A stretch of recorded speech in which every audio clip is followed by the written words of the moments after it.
Gail from Longmont Yarn Shop, and we are so excited about our first Cozy Up kit that we're sending to you in January. It's the coolest yarn, and we have the coolest iron. So Kim Perkins is from Southern Colorado. We've carried her fusion kits in the store here since basically after we opened, and they are popular. Everybody likes to shop local.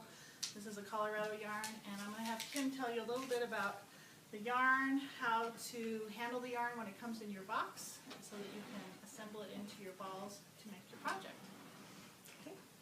I'm Kim, and as Gail mentioned, I live in Southern Colorado in the Rocky Mountains, and I've been dyeing yarn since, wait, which one is it? This one? Since 2007, and something I really enjoy. Usually my colors are inspired by nature and the land around me. I live in a beautiful place. And I've been a knitter since, I'm not even going to tell you how long, because then you'll know how old I am, but a long time. And so here, first I'll show you how to get these wound into balls. This bundle has 10 different yarns in it. They are different fibers, and they all are tied together side by side, so what will happen is you'll end up with 10 balls when you go to wind this. And the best way to do so is to snip it. There's 3 ties. 1, 2, 3. There's one kind of a central tie. You want to snip that one very carefully to make sure you don't get any of the yarn in the skein. And then the other 3 ties are kind of figure 8 ties around the skein. And so you snip that one, and then the next one's over here. And you will want to wind these separately.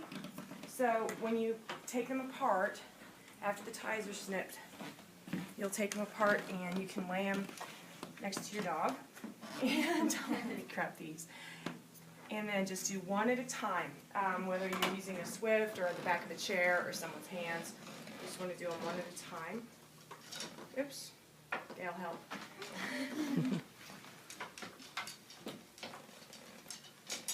Oh, there we go. Okay.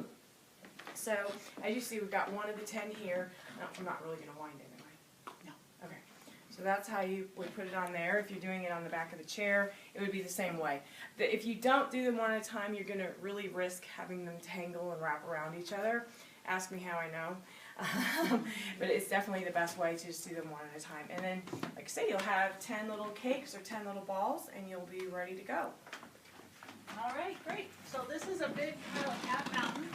We have 100 people participating in the club. Out there in the front are the 7 crochet kits. They're a little bit bigger because crochet takes more. And the rest of these are all going to the knitters. So we hope you enjoy your kit, and we hope you enjoy getting to know a little bit more about Kimberly. We love her. Bye.